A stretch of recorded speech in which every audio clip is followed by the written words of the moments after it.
All right, we're live, dude. We're sweet. I'm sitting here with Mr. Muscle Up Mike. This is Flex with Tex, episode number 10, I believe. I could be wrong. No, it's episode number 9. We're supposed to do this yesterday, but something interesting happened to my man here, Muscle Up Mike. What happened yesterday, Mike? Just my way of travel misplaced. When you say misplaced, that's kind of a very nice way of putting it. My man here messaged me in a panic. He was like, bro, my bike got stolen. And I was like, oh my God. I was like, he was freaking out. And I was like, man, it's okay, man. It's just a podcast, man. That's the beauty of podcasting. You can do it anytime. We probably had some fans that were a little upset because I know some people take the bus in the UK and the train and they like listening to the podcasts. Okay. So, but it's all good. It's totally all good. But this is Mike. I will give you a little backstory on how I met Mike. I was and this is a funny story. This is a story I was going to tell you when we were walking. I met Mike at Fitness First, and like when you're in the gym, like when you're younger, more or less the gym, and like you think everybody's like staring at you. You know how that feeling is? You ever done that? You know that feeling? I used to be like that. I used to be really insecure about myself, and like so when I go to the gym, even though I was a big dude, like I'd always think like everybody was staring at me. Like everybody. So I always had this like just self-conscious like thing about me that like I don't know, it was weird. Insecurity, I think, is what they call it. Yeah. But I'm sitting at Fitness First working out. I'm in the zone, and at that point, I was really still trying to go after the Olympic lifting stuff. So I'm like hitting snatches and clean and jerks. I look over, and there's this dude with headphones in, with some kind of dreadish hair, not really dreads, but like you know what I'm saying, like a big beard. And I was like, dude, this dude's staring at me, dude. I swear on my life. No way. I was like, this dude is like staring at me and sizing me up, and like you had this like face, this like you had like resting bitch face, and looking back on it, I was like, you were probably so into your music and into your workout that you were just like in a zone and you were just feeling it, and like it was just the facial expressions you were giving. But could have been. Yeah, no, you kept looking over, and I was like, fuck, this dude hates me. Like I was like, this dude does not like me, he's sizing me up. He doesn't like the way I'm lifting. He thinks I'm lifting like crap. And then out of nowhere, you just kind of like walked over and you're like asking me about the front squat.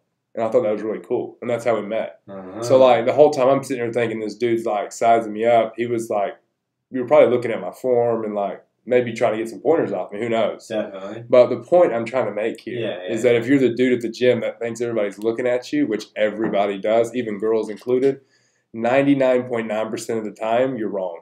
Yeah. And everybody's kind of in there thinking the same thing. So, like, kind of my whole point of that was just like, if you're at the gym and you feel that way insecure, don't feel that way. Yeah. Just go do your thing and, like, don't worry about what other people do. Yeah, fair enough. And be open to talk to people, because that was kind of, we made a friendship out of that, and here we are probably a year later. Yeah, it's been a while. Close to it, eh?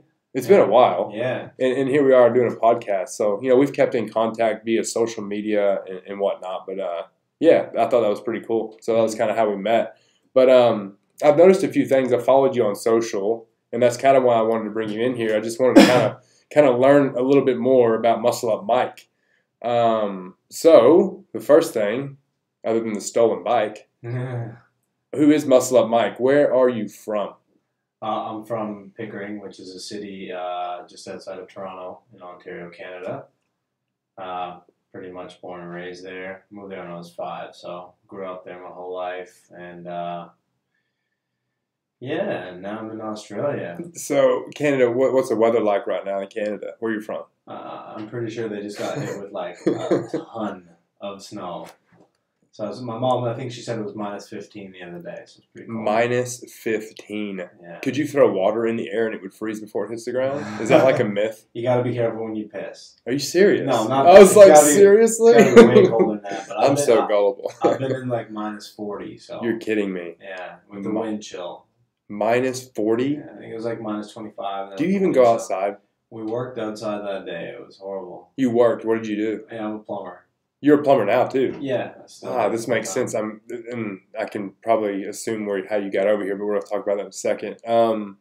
So how old are you? I'm 31. Mike is 31. Man, I'm so old. Everybody I ever talked to or hang out with is like so much younger than me. I'm almost 40, dude.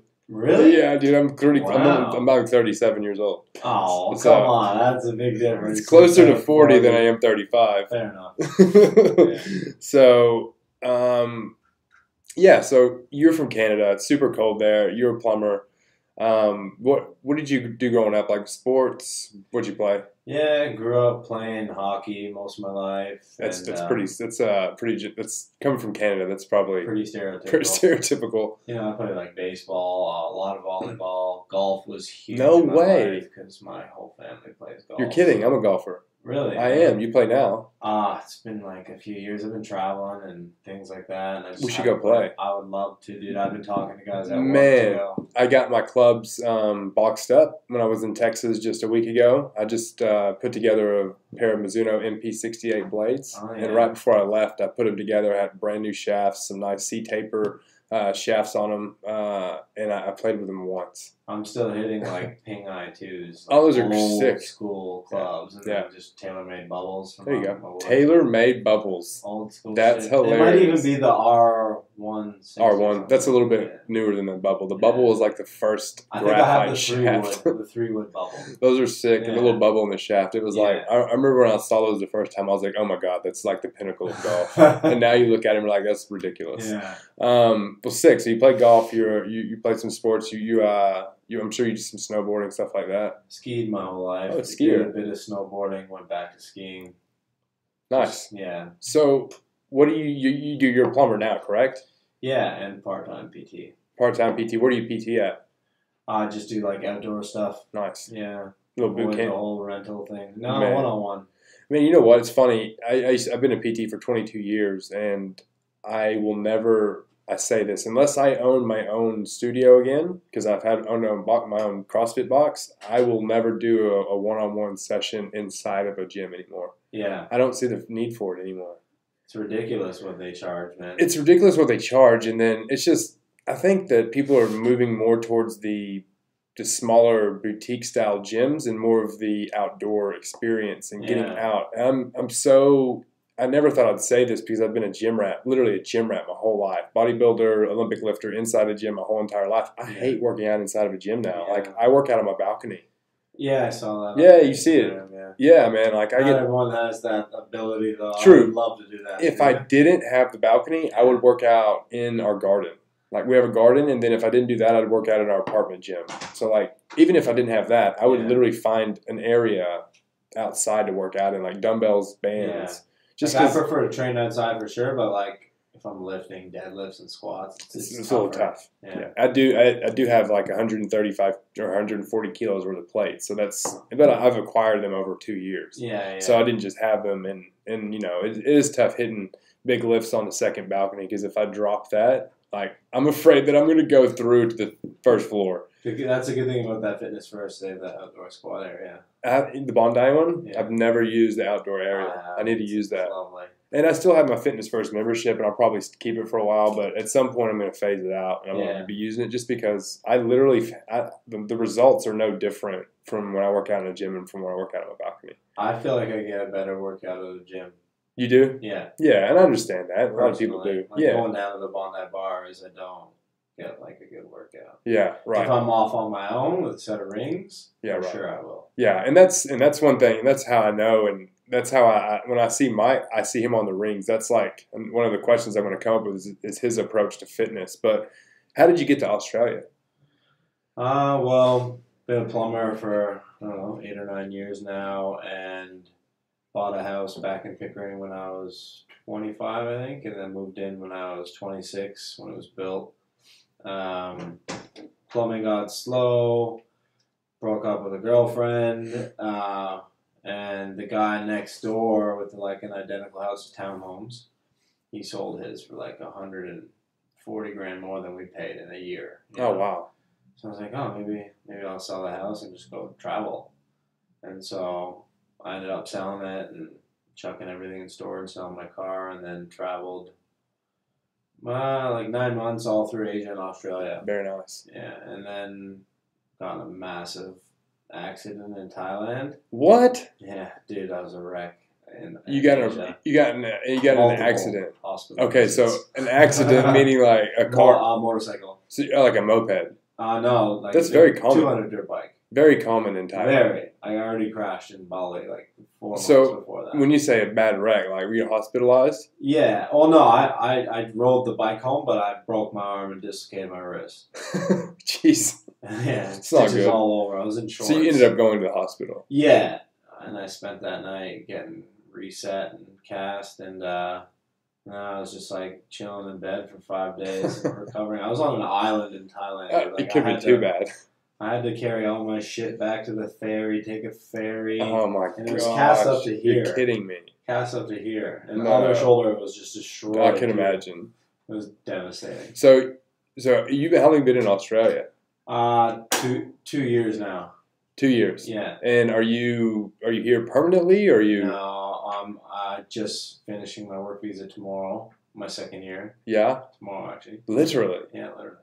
Yeah. So you could possibly. not tomorrow, Saturday. Sorry. And you extended it, correct? I just got approved today for a student visa. For students. So you were on occupation, and now you're going student. Yeah. Okay. So are you in the same job that you had whenever you moved here?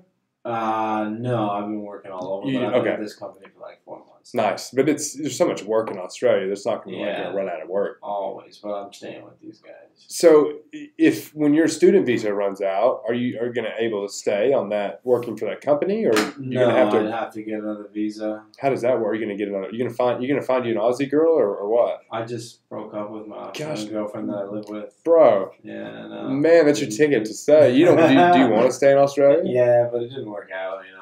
Man, I understand. Yeah, I understand. I have another friend that's English that went de facto and it lasted 1 week, so I get it. It's not.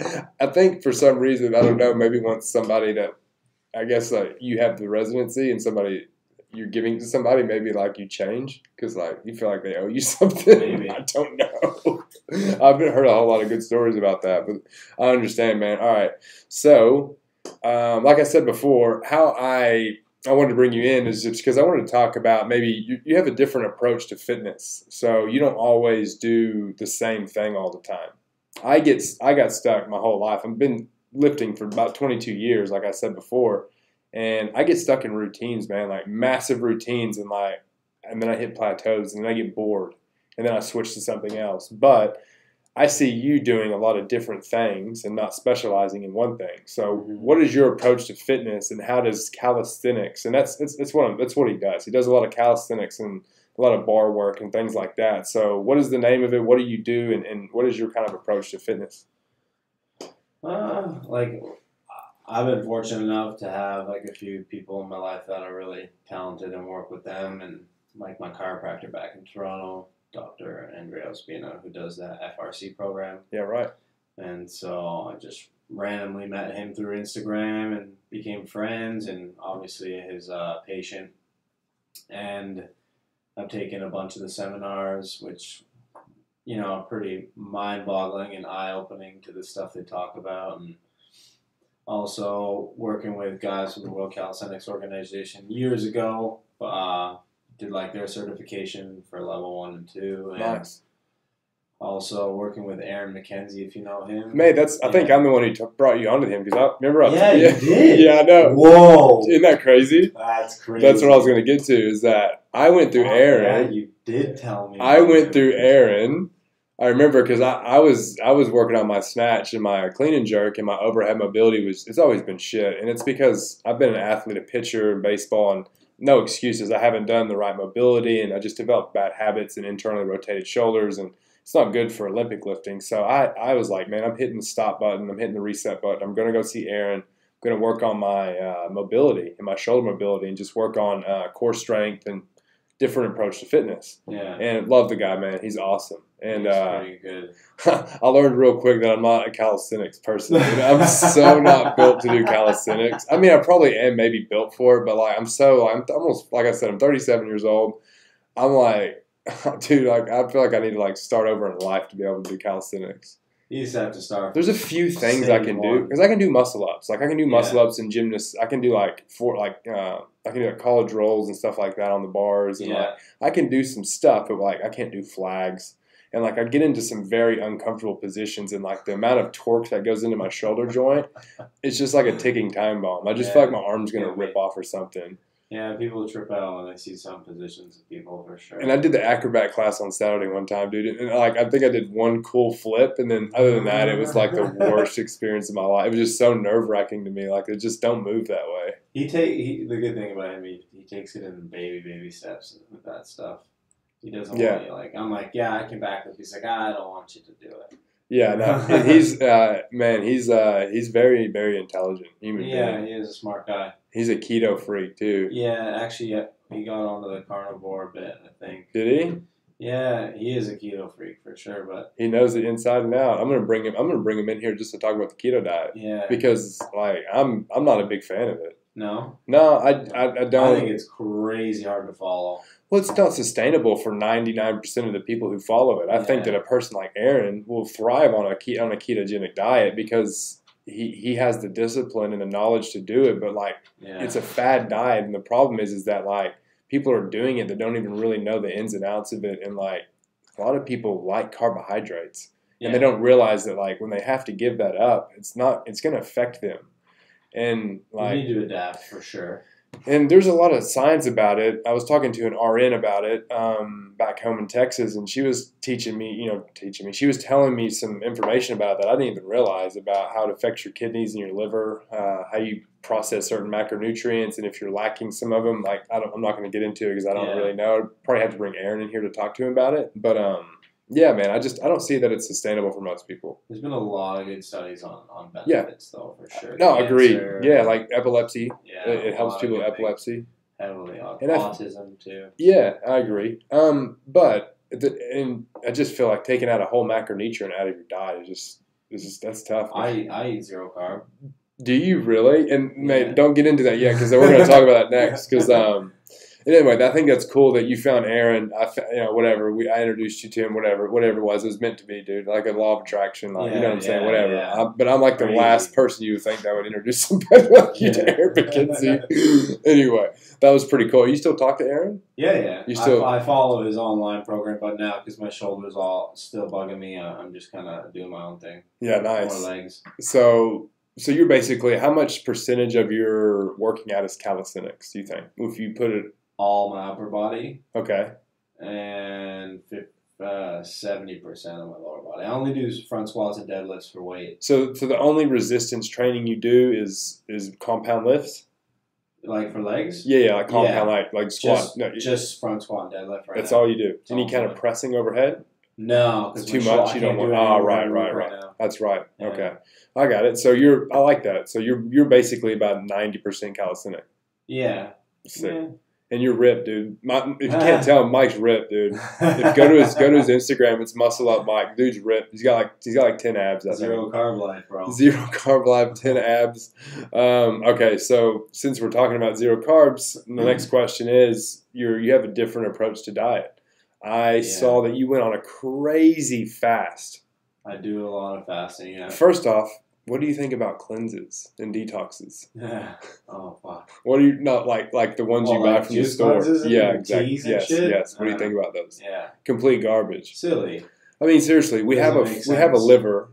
You know what I'm saying? Like we have internal organs that do these processes, and if you take a supplement there's nothing that you can replace a vital organ. Yeah. And that you can't mimic the process of a vital organ either. And so what do you think about cleanses? Obviously, they're bullcrap. Yeah, no, I think they're shit. I mean, what did you do when you detoxed? What did you do? How long was it? How did it affect you? How did it affect your mood, sleep? I do like water fasts, so I'll do it from like a 3 to 5 day, maybe like 3 times a year, just water. No water for 3 to 5 days. No, just water. Just water. Yeah. I was about to say, dude, are you kidding me? So he's on the verge of death, and he's at the hospital. Dry fast is next level, bro. Dry fast. Guys do that. I know, man. No food or water. Well, I do it when I wrestle and I have to drop weight. Yeah, I've done it for 2 days. No food or water? No. Yeah. Minimal. Sucking on ice cubes. Horrible. And like jumping into a pool just so I could have the feeling of water, if that makes sense. Realistically, though, like your skin is still exactly. Well, it's permeable. So like, but it's to the weight. You're not gonna like get the thirst quench out of that. It's just gonna keep you alive, basically. So you fast or do a water fast 3 times a year for 3 to 5 days. Yeah. During the 3 to 5 days, which day is the hardest? The first day or the fifth day? 2 and 3. Yeah, I was about to say probably not the first Day's day. fine. I intermittent fast every day, so I eat at like Do you? 1 o'clock, and then I finish at around 8. You're serious? Yeah. Is that how you stay lean? Maybe. I just really like it. Do you know why I it did works? for like 3 years. Do you know why it works? Oh yeah, I know all about autophagy and Sweet. getting into ketosis, and I'm Yeah. out of it obviously just because I eat so much protein, I eat so much meat. Yeah, right. So I mean, once your body has too much protein, you get into that gluconeogenesis, and then it converts into sugar, and Yeah. so yeah. I think it's tough. I think most people, I think a lot of people can find success on the intermittent fasting diet, whether it's the 5-2, and I'm going to explain that. 5-2 diet is eating your normal amount of calories 5 days out of the week, and then 2 days out of the week, you drop that down to like 500-600 calories. So if you think about it, if you're eating your normal calories 5 days out of the week and you drop 2 days, that's just going to put you in a calorie deficit. Yeah. That's how that works. Okay. That's why you lose weight on it. And then the 16-8 diet, which is the one you do, Yeah. is you're fasting 16 hours out of the day and you're eating in an 8-hour I usually eat window. about 6 hour window. So there you go. You even have like a 24. You have like a 20 or 18, whatever. So basically, he fasts 18 hours out of the day and he eats all of his calories in 6 hours. Well, if you think about that, it's extremely hard to overconsume calories in a 6-hour window.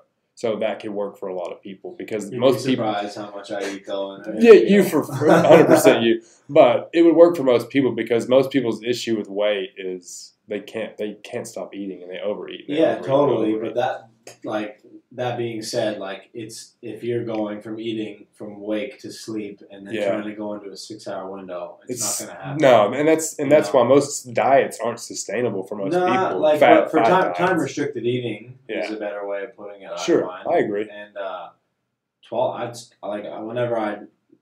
everybody I meet at work, it always sees me never eat and they trip out. And I think it works for most people, but I think that it doesn't work for a lot of people because if you had a spending problem, like if you just spent way too much money, and like I told you, hey Mike, I don't want you to spend money from like 9 to 10 o'clock. Yeah. Do you think that's going to help you that much? No. You're probably going to spend more money in the other times. I always just try and get somebody to skip breakfast and don't eat. Agreed. Yeah. You can, yeah. I understand. Or even go for 12 hours. What about reverse dieting? Well, I don't know much about that. And I don't either. We're not going to talk about that because neither one of us know anything about it. But Coach Mark Carroll, if you're familiar with him, no, he's a pretty big online PT I think he's from the Bondi area. I'm not positive. I could be completely wrong. Okay.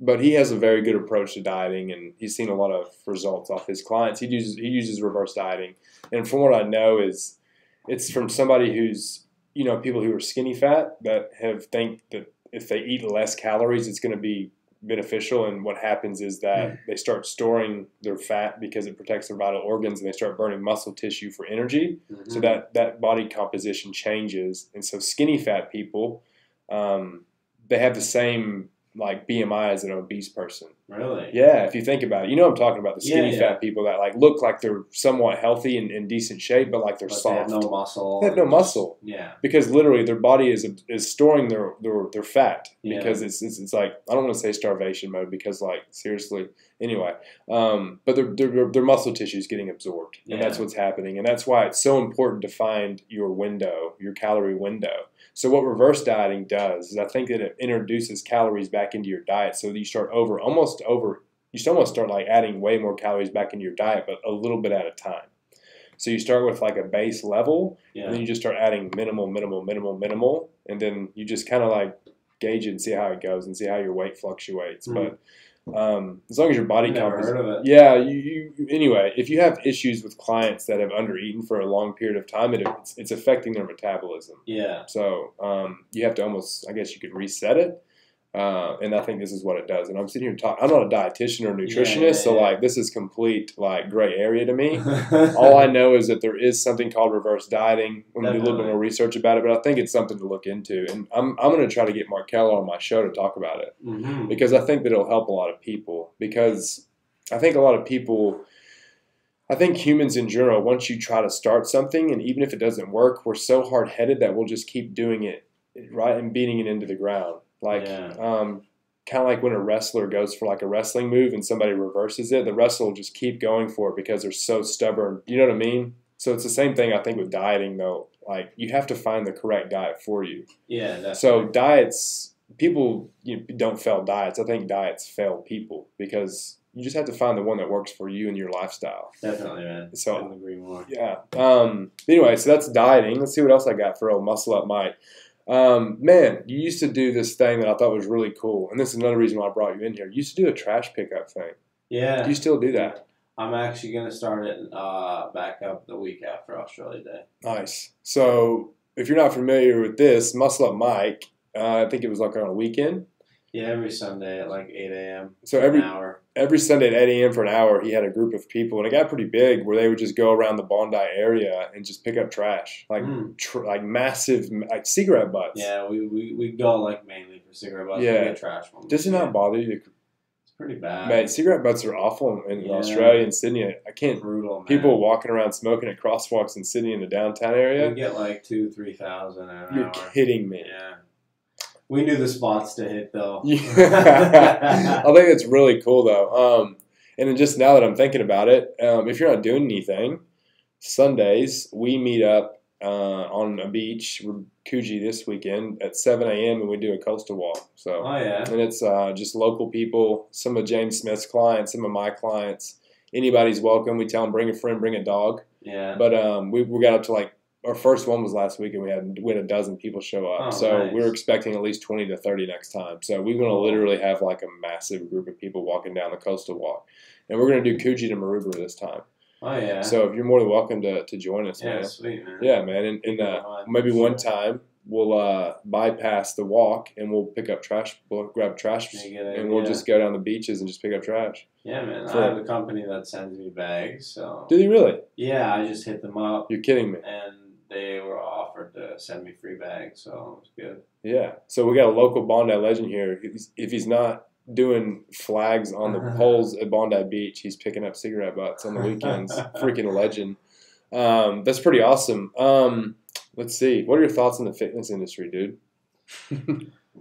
Pretty tarnished, eh? Yeah, they're pretty. It's getting to the point where it's kind of like we're all kind of sick of it. I think everybody's kind of done seeing like the tit pictures and the ass pictures, dude, and like that. Honestly, that drives me nuts. Doesn't it? And then if I comment something, I get like attacked by like 20 guys that are like married to this chick in their mind. Don't worry about it, dude. Oh, it's unreal. I just laugh and then I just chirp back. It's so funny. It's unreal, man. It's like if you don't have to have a talent anymore. It's like you just take your shirt off or show your ass. There's just so many girls just with ass pics. That's it. And they're supposedly fitness influencers. Yeah, right. You know? And I speak for a company called Beautiful Minds, and we talk to teenagers, young impressionable teens that are the ones that are being affected by this stuff, right? So like they're seeing this, and like the same influencer pushing like diet pills and like quick fix products and shit like that. Like you have all these Jersey Shore people, or not Jersey, Geordie Shore, like people pushing diet products, boom bod, waist trainers and crap like that. Oh, dude. They're photoshopping. Like everybody's photoshopping. You remember Shreds, the company? Yes, Shreds? I do, man. Photoshop yes, man. That Devin guy.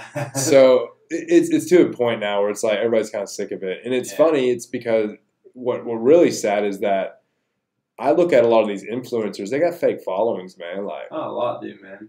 Like really, it's noticeable though. It's so noticeable, man. Yeah, it's so noticeable. And what's funny and what I think is comical is that companies are leveraging these influencers and giving them products and money to put posts up to fake followers. Yeah. Yes, they're still getting a reach, but like I think that at some point that's like false advertisement because it's all fake. I could go right now onto my account. I could spend $1,000 and I could literally get 10,000 followers back from it, and I could get sponsorships from companies. I could literally. I already had a couple offers from it from the following I do have. Yeah. But you only have to have 5,000 from one company that actually promotes products from like a whole range of different companies, and they'll pay you $150, $250 for like little products, just putting them in like your posts, like not even like noticeable. Yeah. Like just plugs almost, like small things, almost like subliminal advertisements. But if you have 5,000 followers, you can get paid to do that. So I'm imagining sitting here right now, like how many people have done that and how many people are profiting off of that. Oh, it's lovely. It's lovely. That's a Canadian response. I've never been paid on Instagram, but no, lots of free stuff. Yeah, right. Me too. And I've gotten some free stuff. I get it, but to make a post, though. when you have a huge following, like some people get paid like 10, 15 grand to do a post, like $4 or $5 grand, to put a boombox post up. Followers. Who knows? Anyway, we're in a different world right now. But when it pertains to the fitness industry, I think that it's very retroactive. A lot of the times, I think it can be very good. It's a double-edged sword, but it can also be really bad. We've almost been doing this for an hour already. Really? Yeah, 45 minutes. Wow. So, last question: how can we fix the fitness industry? What are some things that can change, or what are some things that we can do? I don't know. It's so tough with the social media, like so many people putting out content that's like not right or uneducated, or and just because they have 100,000 people following them, people take that shit seriously. Yeah, it's sad. There needs to be some accountability. Yeah, I don't know, man. More. I've heard of a company that's going to come in and actually go in and monitor influencers and people who are actually pushing products, and they're going to leverage their accounts and see if they're real. Really? Yeah, who's paying them? I don't know. Yeah. This is very. I remember. I've been told the name, but I don't remember the name. This is about a few months ago, and I heard about it. But I know that it's coming at some point. It has to at some point. It has to be monitored. Yeah. It's getting to the point now where it's ridiculous. Yeah. All the influencers out there doing some really great things in the industry. That's why it's all a dream facade, man. It is, man. That's why I'm very turned off from the fitness industry, and that's why I've gone more online and gotten out of the gyms, because especially in Sydney, man, it's very just like it's very just out there, man. Yeah. There's too much bullshit in it. Especially in Bondi. Not gonna say there's some really good people in Bondi that work out there. I really got some really cool mates that work out there, but sometimes on Saturdays when I walk into Platinum, I'm just like walking right back out. I can't handle it, man. I gotta put my blinders on, dude. But anyway, it was good talking to you, man. Yeah, man. I hope that your visa stuff works out. Should. I hope that I'm here for another 10 months now. Oh, that's sick. I hope you find you a cool Aussie chick that doesn't make you feel that whatever the last one did. Hope they don't do that. Don't do what the last one did to Mike. Muscle Up Mike. We want Muscle Up Mike to stick around for a while. Anyway, man, it was good talking to you, and I'll have to have you back on at some point. Yeah, but sure, and then we'll have to meet up and go do our Saturday cleanup, Bondi cleanup, or Sunday Bondi cleanup. Sweet, dude. All good. All right, man. Well, this is Flex with Tex, episode number 9. Muscle Up Mike. It's been real. It's been fun. You guys have a great night.